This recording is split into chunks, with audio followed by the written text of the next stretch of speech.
الحمدللہ رب العالمین وصلی اللہ علی نبینا محمد وعلی آلہ وصحبہ اجمعین وبعد قال اللہ تبارک و تعالی اعوذ باللہ من الشیطان الرجیم بسم اللہ الرحمن الرحیم یا ایہا الذین آمنوا استعینوا بالصبر والصلاة ان اللہ مع الصابرین وقال اللہ تعالی فی موضع آخر واستعینوا بالصبر والصلاة وَإِنَّهَا لَكَبِيرَةٌ إِلَّا عَلَى الْخَاشِعِينَ۔ قرآن مجید کی دو جگہ کی دو آیت کریمہ میں نے آپ حضرات کے سامنے تلاوت کی ہے، اور انہی دونوں آیتوں کی روشنی میں تھوڑی دیر آپ سے گفتگو ہوگی۔ دعا ہے اللہ تعالی ہم سب کو کہنے و سننے سے زیادہ کتاب و سنت کے احکام پر عمل کرنے کی توفیق عطا فرمائے۔ حضرات گرامی،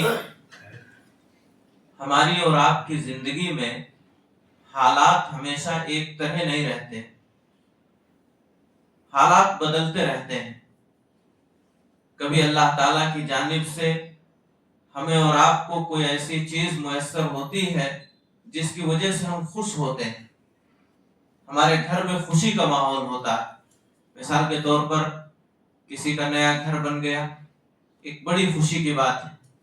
کسی کی شادی ہوئی، ایک بڑی خوشی ہے۔ کسی کے گھر بچے کی پیدائش ہوئی، کسی نے کاروبار شروع کیا، تو یہ اللہ تعالیٰ کی طرف سے ملنے والی ایک نعمت ہے جس کی وجہ سے ایک آدمی خوش ہوتا ہے۔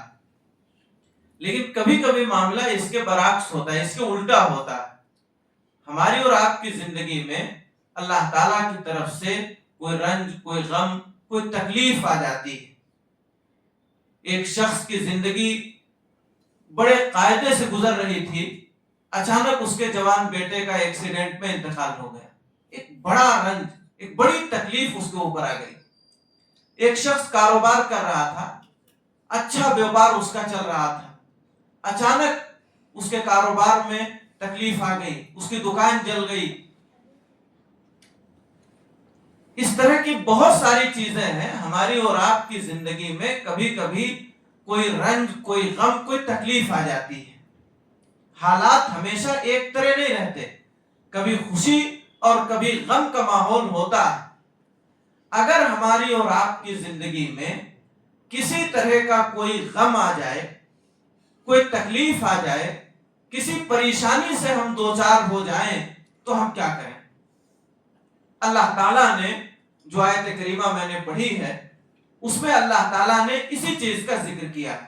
یا ایھا الذین آمنوا، اے اللہ پر ایمان لانے والو، استعینوا بالصبر والصلاۃ، جب تم پر کوئی تکلیف آ جائے، کوئی پریشانی اور مصیبت آ جائے، کسی رنج اور غم میں تم مبتلا ہو جاؤ تو صبر کے ذریعہ اور نماز کے ذریعہ اللہ تعالیٰ سے مدد طلب کرو۔ صبر کر کے اور نماز ادا کر کے اللہ تعالیٰ سے مدد طلب کرو، اور یہ یقین رکھو کہ بے شک اللہ تعالیٰ صبر کرنے والوں کے ساتھ ہے۔ حاضرین گرامی، اگر ہماری اور آپ کی زندگی میں کوئی رنج و غم یا کوئی تکلیف آتی ہے تو بحیثیت مومن ہماری ذمہ داری یہ ہے، سب سے پہلی ذمہ داری یہ ہے کہ جو تکلیف اور مصیبت آئی ہے ہم اس کو اللہ تعالیٰ کا فیصلہ سمجھیں، اس پر راضی رہیں اور اللہ تعالیٰ سے خیر کی امید کریں۔ یہ سب سے پہلی چیز ہے۔ جو بھی تکلیف آئی ہے، اگر ہمارا کاروبار لاس ہوا ہے، ہم یہ یقین رکھیں کہ یہ اللہ تعالیٰ کا فیصلہ ہے ہمارے حق میں، ہم راضی ہیں، امید ہے، ہمیں یقین ہے کہ اللہ تعالیٰ ہمیں اس سے بہتر بدلہ عطا فرمائے گا۔ اگر ہمارے جوان بیٹے یا بیٹی کا انتقال ہو گیا ہے تو ہم یہ مان کر رکھیں کہ یہ اللہ تعالیٰ کا فیصلہ ہے ہمارے حق میں، اس فیصلے سے راضی رہیں اور یہ یقین رکھیں کہ اللہ تعالیٰ ہمیں اس صبر کا بدلہ ضرور دے گا۔ کوئی بھی مصیبت اور تکلیف آئے تو ہم اس مصیبت اور تکلیف کو اللہ کا فیصلہ سمجھ کر کے راضی رہیں، صبر کریں اور اللہ تعالیٰ سے خیر کی امید رکھیں۔ اگر ہم نے ایسا کیا تو اللہ تعالیٰ ہمیں ضائع و برباد نہیں کرے گا، ضرور اللہ تعالیٰ ہمیں ہماری مصیبت سے نکالے گا اور ہماری مصیبت کا بہترین بدلہ ہمیں اسی دنیا میں عطا فرمائے گا، اور آخرت میں صبر کا تو بہت بڑا بدلہ ہے ہی۔ اس لیے حضرات گرامی، جو بھی مصیبتیں آئیں، ہم اس مصیبت کو اللہ کا فیصلہ سمجھ کر کے راضی رہیں۔ یہی ایک مومن کا شیوا ہے۔ ہمارے نبی جناب محمد رسول اللہ صلی اللہ علیہ وسلم نے فرمایا کہ ایک مومن کا معاملہ انتہائی تعجب خیز ہے۔ کیوں تعجب خیز ہے؟ اس لیے اگر اسے کوئی خوشی پہنچتی ہے تو وہ اللہ کا شکر ادا کرتا ہے۔ ایک مومن کو کوئی خوشی لاحق ہوتی ہے تو اللہ کا شکر ادا کرتا ہے، فَكَانَ خَيْرًا لَهُ، تو یہ شکر ادا کرنا اس کے حق میں بہتر ہوتا ہے۔ اور اگر اسے کوئی تکلیف اور مصیبت لاحق ہوتی ہے، صبر، تو وہ صبر کرتا ہے، اور اس کا یہ صبر کرنا اس کے حق میں بہتر ہوتا ہے۔ اور حدیثوں سے یہ بات بھی معلوم ہوتی ہے کہ اگر ہمیں اور آپ کو کوئی مصیبت پہنچتی ہے اور اس مصیبت پر ہم صبر کرتے ہیں تو اللہ تعالیٰ اس کا اسی دنیا میں انتہائی بہتر بدلہ دیتا ہے، اس پر ہمیں اجر اور ثواب ملتا ہے۔ ہم بیمار ہو گئے یا ہمارے گھر میں کوئی شخص بیمار ہو گیا، ہم نے اس کو اللہ کا فیصلہ سمجھ کر کے صبر کیا، راضی رہے، جزا فضا نہیں کیا، تو اللہ تعالیٰ ہماری اس بیماری کو ہمارے گناہوں کے ختم ہونے کا ذریعہ بنا دے گا، ہمارے درجات کی بلندی کا ذریعہ بنا دے گا، ہمارے نامے اعمال میں نیکیاں لکھی جائیں گی۔ ہم راستہ چلتے ہوئے جا رہے ہیں، کوئی ٹھوکر لگ گئی، کوئی کانٹا ہمارے پیر میں چبھ گیا، اور ہم نے صبر کیا کہ اللہ کا فیصلہ تھا، لکھا ہوا تھا تقدیر میں، اس لیے یہ چیز ہمیں پہنچی ہے۔ کانٹا چبھ جانے پر بھی اگر ہم صبر کر رہے ہیں تو ہمیں ثواب ملے گا۔ تو حضرات گرامی، یہ انتہائی عجیب چیز ہے۔ بلکہ اس سے تعجب خیز چیز بتاؤں، سنن نبی داؤد میں کتاب الجنائز میں امام ابو داؤد رحمہ اللہ نے ایک حدیث نقل کی ہے۔ کبھی کبھار ایسا ہوتا ہے کہ اللہ تعالی ہمارے سلسلے میں، ہمارے اور آپ کے سلسلے میں ایک عظیم مقام، ایک بڑا مقام لکھ دیتا ہے۔ اللہ تعالیٰ کی جانب سے ہمارے اور آپ کے لیے ایک بڑا درجہ، ایک بڑی نیکی لکھ دی جاتی ہے، لیکن ہم اپنے عمل کی وجہ سے، اپنی نیکیوں کی وجہ سے اس درجے اور مقام کو نہیں پا پاتے، تو اللہ تعالیٰ کیا کرتا ہے؟ ہمیں بیمار کر دیتا ہے۔ اس بیماری کی وجہ سے اللہ تعالیٰ ہمیں نیکیوں سے نوازتا ہے اور ہمیں اس درجے تک پہنچا دیتا ہے۔ تو یہ بیماری، یہ مصیبت، یہ پریشانی، یہ کوئی خراب چیز نہیں ہے، یہ اللہ تعالیٰ کی طرف سے ہمارے اور آپ کے لیے ہمارے درجات کی بلندی کا ایک ذریعہ ہے۔ ہمیں ایک بہتر مقام دینا اللہ تعالیٰ چاہتا ہے، اس لیے ہمیں اللہ رب العالمین بہت ساری تکلیفوں سے دوچار کرتا ہے۔ تو حضرات گرامی، جب بھی کوئی تکلیف اور مصیبت اور پریشانی آئے تو پہلی چیز یہ ہے کہ ہم اس مصیبت کو اللہ کا فیصلہ سمجھیں، راضی رہیں اس سے، اور اللہ تعالیٰ سے خیر کی امید رکھیں، اللہ ضائع نہیں کرے گا۔ میں آپ کو مثال دیتا ہوں۔ حضرت ایوب علیہ السلام اللہ تعالیٰ کے پیغمبر ہیں، 18 سال تک بیمار رہے۔ مفسرین نے لکھا ہے 18 سال تک ایوب علیہ السلام بیمار رہے، بڑی بیماری نے ان کو گھیر لیا۔ بیماری اس قدر بڑھی کہ ان کی زمین، ان کے جائیداد سب یکے بعد دیگرے ختم ہوتی چلی گئی۔ ان کے احباب، ان کے رشتہ دار، ان کے قریب رہنے والے سب ان کا ساتھ چھوڑتے چلے گئے۔ بیماری بڑھتی گئی، ساری چیزیں ان سے چھوٹتی چلی گئی، اور سارے دوست احباب ان سے الگ ہوتے چلے گئے۔ ایک بیوی کے سوا سارے لوگ ان سے بچھڑ گئے۔ لیکن ایوب علیہ السلام نے ان 18 سالوں میں کبھی انہوں نے اپنی زبان پر کوئی شکوہ نہیں لایا۔ 18 سال کا لمبا عرصہ بیماری میں گزار رہے ہیں، ساری زمین جائیداد سب ختم ہوتی جا رہی ہے، سارے احباب، رشتہ دار، ناطے دار سب جا رہے ہیں، لیکن ایک بار بھی انہوں نے شکوہ نہیں کیا، اللہ سے دعا کی۔ وَأَيُّوبَ إِذْ نَادَى رَبَّهُ أَنِّي مَسَّنِيَ الضُّرُّ وَأَنْتَ أَرْحَمُ الرَّاحِمِينَ۔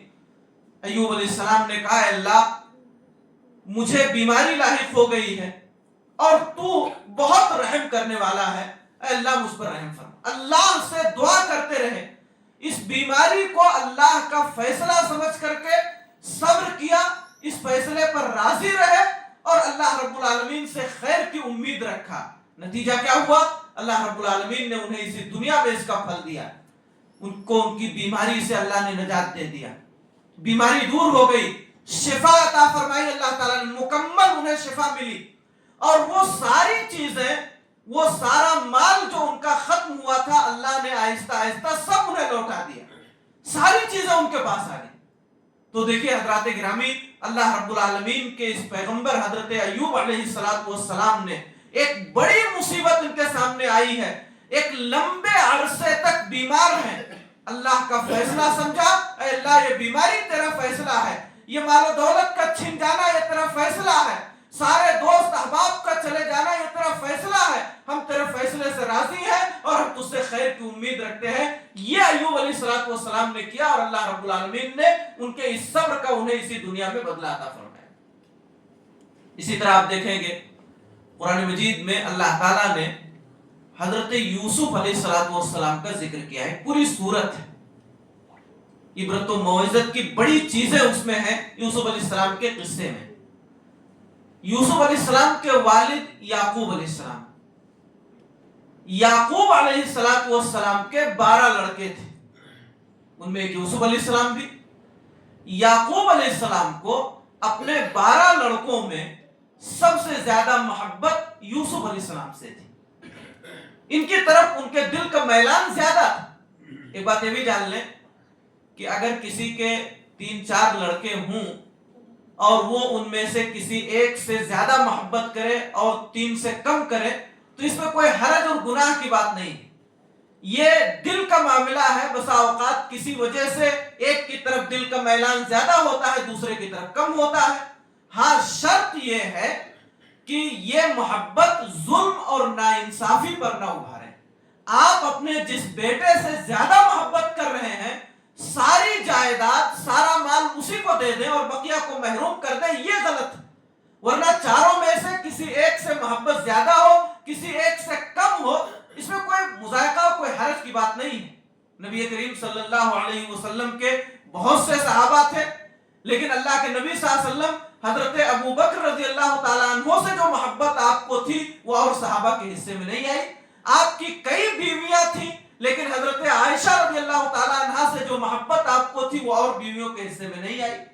تو یہ دل کا معاملہ ہے، کسی سے محبت زیادہ کسی سے کم ہو سکتی ہے، اس میں کوئی حرج نہیں ہے، بس شرط یہ ہے کہ یہ محبت ظلم اور ناانصافی کا سبب نہ بنے۔ تو یعقوب علیہ السلام اپنے سارے بیٹوں میں یوسف علیہ السلام سے بڑی محبت کرتے تھے۔ یہ بات یوسف علیہ السلام کے بھائیوں کو بڑی بری لگتی تھی، ہم بھی ان کے بیٹے ہیں اور یوسف بھی ان کے بیٹے ہیں، ان سے وہ زیادہ محبت کرتے ہیں اور ہم سے کم کرتے ہیں، ایسا کیوں ہے؟ حسد میں مبتلا ہوئے اور پلاننگ کے ساتھ یوسف علیہ السلام کو قتل کر ڈالنے کا مشورہ کر لیا۔ سگے بھائیوں نے حضرت یوسف علیہ السلام کو لے جا کر کے کنویں میں ڈال دیا۔ آپ غور کیجئے کتنی بڑی مصیبت ہے، سگا بھائی قتل کرنے کے در پہ ہو جائے، ہمارا سگا بھائی ہمیں مارنا چاہے بلا جرم اور بلا قصور کے، اس سے بڑی مصیبت کیا ہو سکتی ہے؟ اور صرف پلان نہیں کیا، یوسف علیہ السلام کو لے جا کر کے کنویں میں ڈال دیا۔ ایک بات یہ بھی معلوم ہوئی کہ کبھی کبھی ہمارے اپنے بھی ہمیں تکلیف دے سکتے ہیں، ہو سکتا ہے ہمارا سگا بھائی ہمارے خلاف ہو جائے، ہو سکتا ہے ہمارے چچا کے ذریعے سے ہم کو تکلیف پہنچ جائے۔ نبی صلی اللہ علیہ وسلم نے جب اپنی دعوت کا آغاز کیا ہے تو آپ کی نبوت کا انکار کرنے والے غیر تو تھے ہی، لیکن سب سے زیادہ جو لوگ آپ کی نبوت کا انکار کر رہے تھے وہ آپ کے اپنے تھے، آپ کے چچا تھے۔ آپ توحید کی دعوت دے رہے ہیں تو ادھر سے اعلان کر رہا ہے تمہارے ہاتھ خاک آلود، اسی لیے تم نے ہمیں جمع کیا۔ تو حضرات گرامی، اپنے سگے بھی ہمیں تکلیف پہنچا سکتے ہیں، یہ یوسف علیہ السلام کے اس قصے سے معلوم ہو رہا ہے۔ بہرحال یوسف علیہ السلام کو ان کے بھائیوں نے لے جا کر کے کنویں میں ڈال دیا۔ ایک بڑی مصیبت یوسف علیہ السلام کے سر آئی، انہوں نے یا اللہ تیرا فیصلہ، ہم تیرے فیصلے سے راضی، ہم صبر کریں گے، ہمیں امید ہے کہ تو ہمیں ہماری اس مصیبت کا بہترین بدلہ دے گا اور ہمیں اس مصیبت سے نکالے گا۔ اللہ رب العالمین نے حضرت یوسف علیہ السلام کو اس کنویں سے نکالا، ان کو بچایا۔ ایک قافلہ آیا، کنویں کے پاس سے گزر رہا تھا، اس نے یوسف علیہ السلام کو کنویں سے نکال لیا، بچے یوسف علیہ السلام۔ وہ قافلہ یوسف علیہ السلام کو مصر کے بازار میں لے جا کر کے بیچنے لگا۔ آپ غور کیجئے، دنیا کا سب سے خوبصورت انسان اس وقت کا حضرت یوسف علیہ السلام مصر کے بازار میں ایک جانور کی طرح بیچے جا رہے ہیں۔ جیسے اور سامان لوگ بیچ رہے، خرید رہے ہیں، ایسے یوسف علیہ السلام کو بھی ایک سامان کی طرح رکھا گیا ہے، اور ان کے خریدار آئے ہیں اور بولی لگا رہے ہیں، اور صرف بولی نہیں لگا رہے ہیں، بیچ دیا گیا حضرت یوسف علیہ السلام کو۔ قرآن میں اللہ نے فرمایا وَشَرَوْهُ بِثَمَنٍ بَخْسٍ دَرَاهِمَ مَعْدُودَةٍ، حضرت یوسف علیہ السلام کو چند کھوٹے سکوں کے عوض بیچ دیا گیا۔ آپ ذرا غور کیجئے، اگر ہمیں اور آپ کو کسی بازار میں لے جا کر کے کھڑا کر کے بیچا جائے اور ہمارے خریدار آئے ہوں، بولی لگائے ہماری، اور ہمیں بیچ دیا جائے، اس سے بڑی تکلیف اور اس سے بڑی مصیبت کیا ہو سکتی ہے؟ اس وقت کے سب سے خوبصورت انسان بیچے گئے۔ یوسف علیہ السلام نے کہا اللہ یہ تیرا فیصلہ، ہم راضی ہیں تیرے فیصلے سے، اور ہمیں یقین ہے کہ تو ہمیں اس کا بہتر بدلہ عطا فرمائے۔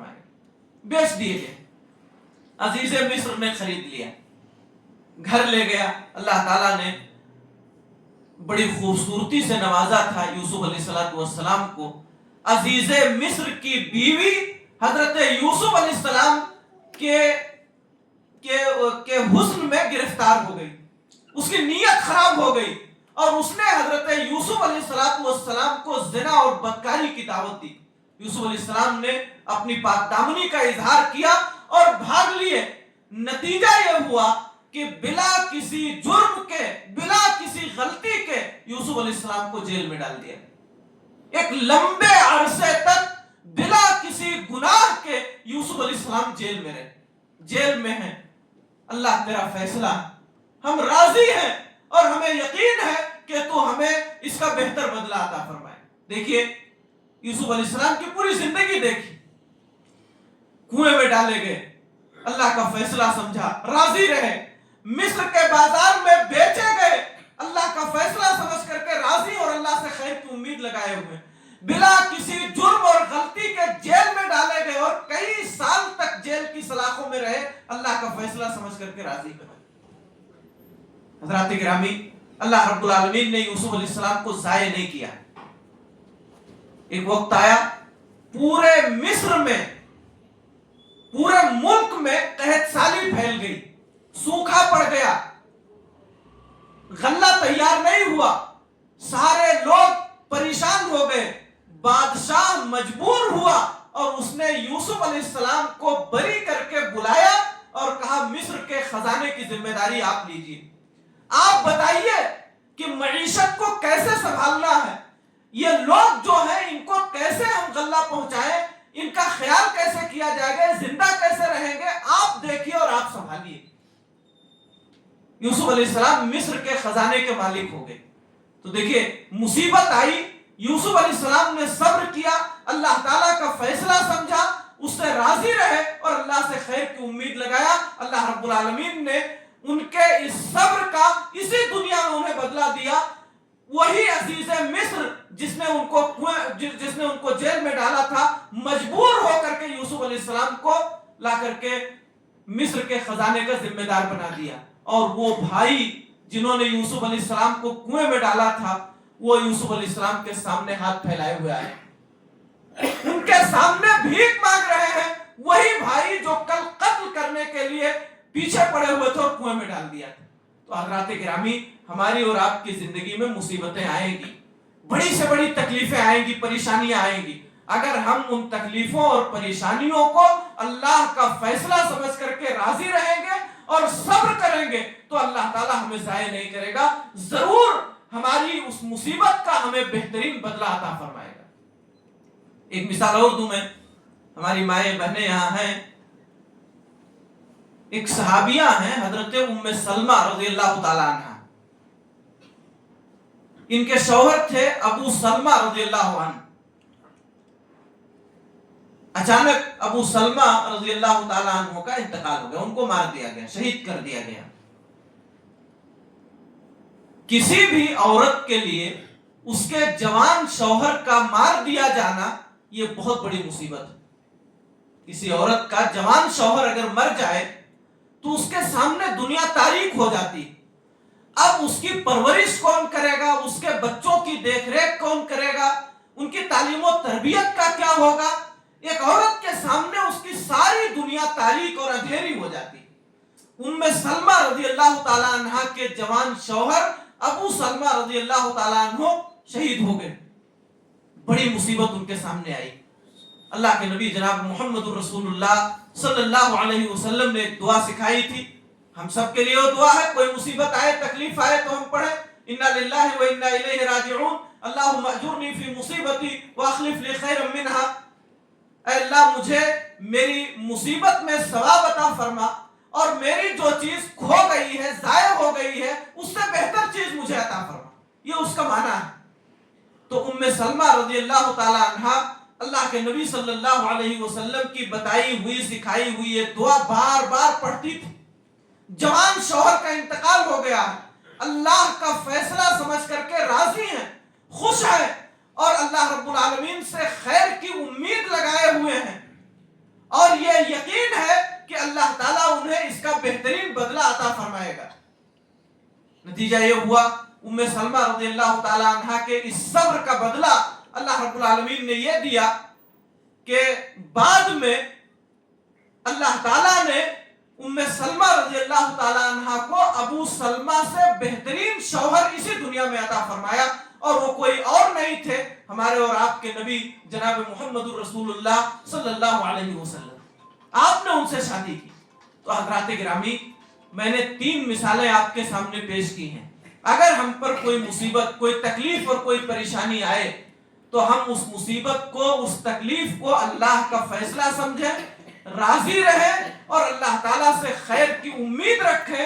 اللہ رب العالمین ہمیں ضائع و برباد نہیں کرے گا. ضرور ہمارے صبر کا اللہ تعالیٰ اسی دنیا میں بدلہ عطا فرمائے گا. جیسا کہ ایوب علیہ السلام کو اللہ نے عطا فرمایا، حضرت یوسف علیہ السلام کو اللہ نے ان کے صبر کا بدلہ دیا، ام سلمہ رضی اللہ تعالیٰ عنہ کو اللہ رب العالمین نے ان کے اس صبر کا اسی دنیا میں بدلہ عطا فرمایا.